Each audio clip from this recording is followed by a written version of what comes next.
નમસ્કાર દર્શક મિત્રો, આ વિડીયોની અંદર આપ જોઈ રહ્યા છો દેવરાસણ ગામે આવેલ અતિ પ્રાચીન 200 વર્ષ જૂનું સ્વામિનારાયણ મંદિર. પરમ ભગવદીય જેતસિંહ બાપા એટલે કે જેતસિંહ બાપા આજથી 200 વર્ષ પહેલા પોતાના ઘરની આજ્ઞા લેવા શ્રીજી પાસે ગયેલા. ત્યારે શ્રીજીએ કહેલું કે પહેલા અમારું ઘર બનાવો, પછી તમારું બનાવો છો. અને એ આજ્ઞાને શિર ઉપર ચડાવીને આ જે જગ્યા આપણે જોઈ રહ્યા છીએ એ જગ્યા ઉપર પહેલા પોતે શ્રીજીનું મંદિર બાંધ્યું અને પછી પોતાનું ઘર બાંધ્યું. તો એવું આ ઐતિહાસિક અને પૌરાણિક 200 વર્ષ જૂનું આ મંદિર છે. આ વિડીયોની અંદર અહીંના કોઠારી શ્રી દિલીપભાઈ ગઢવી પાસે આપણે મુલાકાત કરશું, આ મંદિરનો ઇતિહાસ જાણશું. અહીંયા મૂર્તિ પ્રતિષ્ઠા વખતે આદિ આચાર્ય અયોધ્યા પ્રસાદજી પણ અઠવાડિયું રોકાયેલા, એ વિશે પણ જાણશું. તો જરૂરથી આ વિડીયો જોશો. નમસ્કાર દર્શક મિત્રો, જય સ્વામિનારાયણ. આજે આપણે એક સરસ મજાના ઐતિહાસિક ગામ આવેલા છીએ, દેવરાસણ. આ દેવરાસણ ગામ મહેસાણા જિલ્લામાં આવેલું છે અને હાઈવે ઉપરનું આ ગામ છે. આજે દેવરાસણ ગામે આવેલ સ્વામિનારાયણ મંદિર ખાતે હું તમને લઈ જઈ રહ્યો છું, જે ઘણું પ્રાસાદિક છે. શ્રીજી મહારાજે પોતાના આદેશથી અહીંયા મંદિર બાંધવાનું કીધેલું અને આચાર્ય શ્રી અયોધ્યા પ્રસાદજી મહારાજે અહીં આવીને આ મંદિરનું ખાતમુહૂર્ત કરેલું. એવા પ્રાસાદિક મંદિરની મુલાકાતે આપણે દેવરાસણ ગામે આવી રહ્યા છીએ. તો ચાલો હવે આપણે દેવરાસણ ગામ.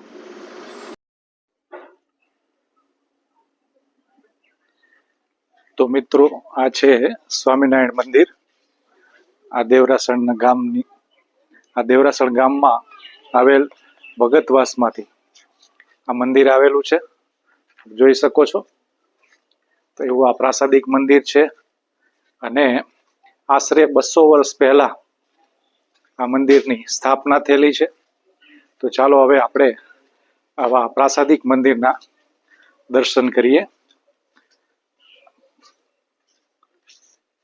આ મંદિરનો મુખ્ય ગેટ છે. હવે આ ગેટમાંથી અંદર આપણે દર્શન કરવા જઈ રહ્યા છીએ. અત્યારનું જે મંદિર દેખાઈ રહ્યું છે એ આખું રિનોવેશન વાળું મંદિર છે, પણ આજથી 200 વર્ષ પહેલા આ જ જગ્યા ઉપર મંદિરનું બાંધકામ થયેલું એવું આ પ્રાસાદિક મંદિર છે.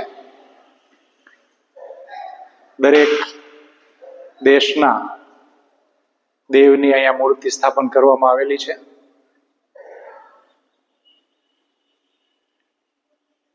ગોપીનાથજી હરિકૃષ્ણ મહારાજ, મુરલી મનોહર દેવ, મદન મોહનજી મહારાજ થી લઈને નરનારાયણ દેવ.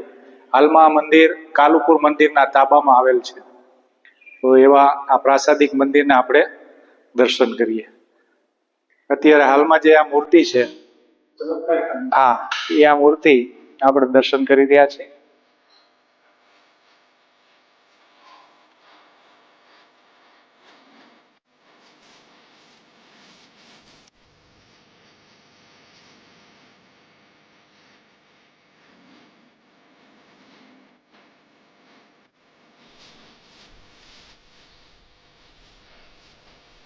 દર્શક મિત્રો, અત્યારે હાલમાં આપણે જે સ્વામિનારાયણ મંદિરના દર્શન કરી રહ્યા છીએ, બરાબર. એટલે અહીંના કોઠારી શ્રી દિલીપભાઈ ગઢવી, એની સાથે આપણે આ મંદિરના ઇતિહાસ વિશેની વાત જાણીશું. થોડા પ્રશ્નો પૂછીને આ મંદિર કેવી રીતે બંધાણું, કેટલા વર્ષ પહેલા બંધાણું અને અહીંયા કઈ કઈ પ્રસાદીભૂત મૂર્તિઓ છે એ વિશે આપણે હવે અહીંના કોઠારી શ્રી દિલીપભાઈ ગઢવી સાથે વાત કરીશું. જય સ્વામિનારાયણ દિલીપભાઈ. જય સ્વામિનારાયણ. હાલમાં દેવરાસણ ખાતે મંદિર આવેલું છે, ત્યાં દિલીપભાઈ કોઠારી આપણી સાથે છે અને દેવરાસણ મંદિરનો ઇતિહાસ છે. તો સૌ પ્રથમ આ મંદિર જે છે એની સ્થાપના ક્યારે થઈ એ વિશે થોડું જણાવો. આ મંદિરની સ્થાપના તો અયોધ્યા પ્રસાદજી મહારાજ જ્યારે આચાર્ય પદે હતા એ વખતે આ મંદિરની સ્થાપના થઈ.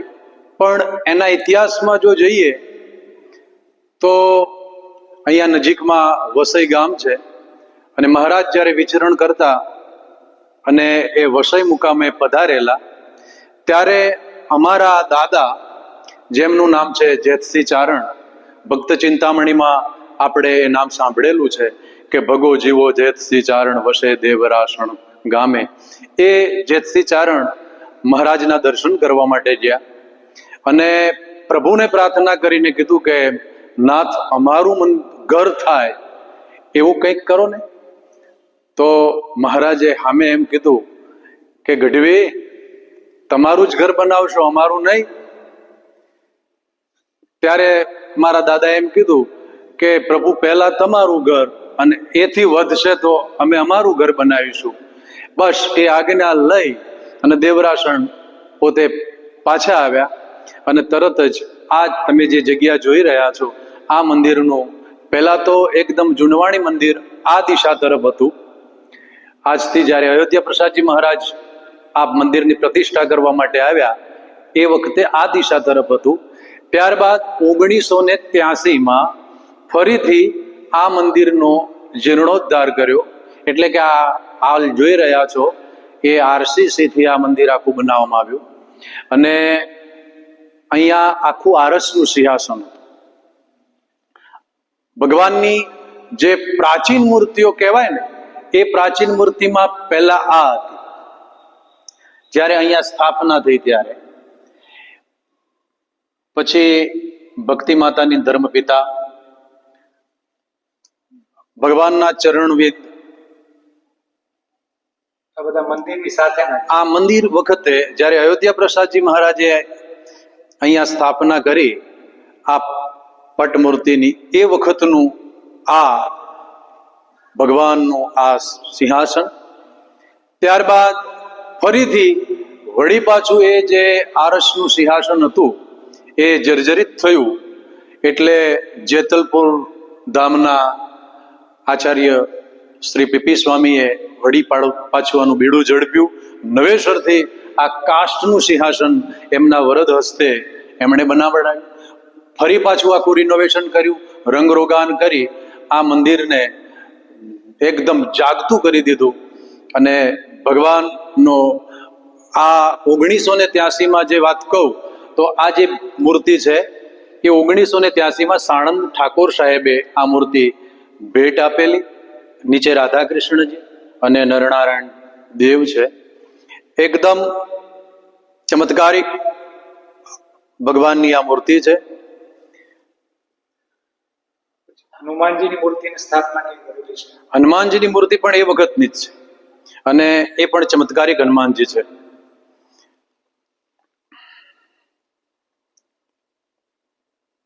હનુમાનજી મહારાજ હાજરા હજુર છે.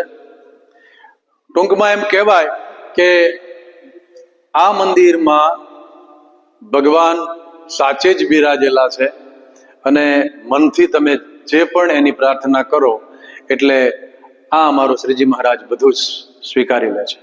જય સ્વામિનારાયણ.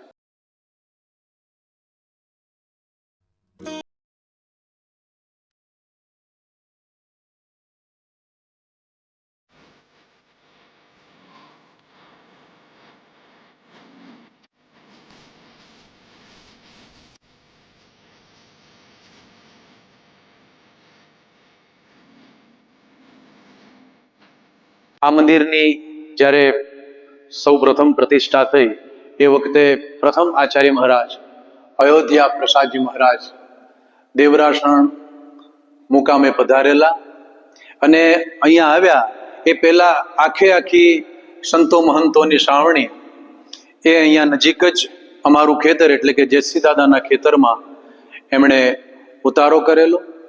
મોટો ધામધૂમથી અવસર થયેલો. તો હવે આપણે એ જ્યાં ઉતારો મહારાજે રાખ્યો હતો એ જગ્યાના દર્શને જઈએ. સ્વામિનારાયણ. જ્યારે અયોધ્યા પ્રસાદજી મહારાજ આ મંદિરની પ્રતિષ્ઠા કરવા માટે અહીંયા પધારેલા એ વખતે આ જેતસિંહ ચારણના બધા ખેતર છે. આ જગ્યાએ એ રસાલો 1 અઠવાડિયું રોકાયેલો. અહીંયા ડેરા તંબુ તાણેલા. અહીંયા મોટું એ વખતે પીપળનું ઝાડ હતું એ કાળક્રમે એ પડી ગયો ને એની જગ્યાએ આ બીજો મોટો પીપળો ઝાડ રૂપે આ સાક્ષી ભાવ પૂરતો અહીંયા ઉભો છે. આ જ જગ્યા અહીંયા જ એ પોતે રોકાયેલા અને મંદિરની જે પણ ગતિવિધિ પૂજા પ્રાર્થના કે સભા એ બધું થતું એ વખતે ત્યાં આવતા. બાકીનો સમય ગાળો અહીંયા એ રોકાતા. આ પવિત્ર જગ્યા છે, પ્રસાદીની જગ્યા. એટલે અમારા માટે તો આ ધન થઈ જવા વાળી આ ભૂમિ છે.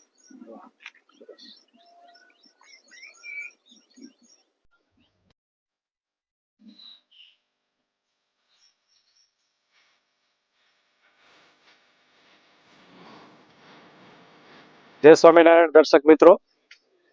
તો આ જે હમણાં જે જગ્યા જોઈ એ ખૂબ જ પ્રસાદીભૂત જગ્યા છે અને સ્વયં આચાર્ય શ્રી અયોધ્યા પ્રસાદજી મહારાજ અહીંયા અઠવાડિયા સુધી રોકાણા હતા. જેમ અગાઉ આપણે સ્વામિનારાયણ મંદિર દેવરાસરના કોઠારી શ્રી દિલીપભાઈ ગઢવીએ જણાવ્યું એ પ્રમાણે અહીંયા અઠવાડિયું સુધી રોકાઈને સત્સંગનો લાભ આપેલો એવી આ પ્રસાદીભૂત જગ્યા છે. જ્યારે પણ મહેસાણા જિલ્લામાં આવવાનું થાય તો મહેસાણાથી ફક્ત 10 કિલોમીટરના અંતરે મહેસાણા હિંમતનગર હાઈવે ઉપર દેવરાસણ ગામ આવેલું છે. તો આ પ્રસાદીભૂત જગ્યાના દર્શન કરશો, જેને ઝુંઝલિયાના ખેતર તરીકે ઓળખવામાં આવે છે. અને પ્રસાદીભૂત સ્વામિનારાયણ મંદિર જે આપને બતાવ્યું છે વિડીયોમાં એના પણ દર્શન કરશો. વધુ આવતા વિડીયો સુધી કલ્પેશ ગઢવીના જય સ્વામિનારાયણ. આ વિડીયો ગમે તો લાઈક કરશો, શેર કરશો અને સબસ્ક્રાઈબ કરશો. જય સ્વામિનારાયણ.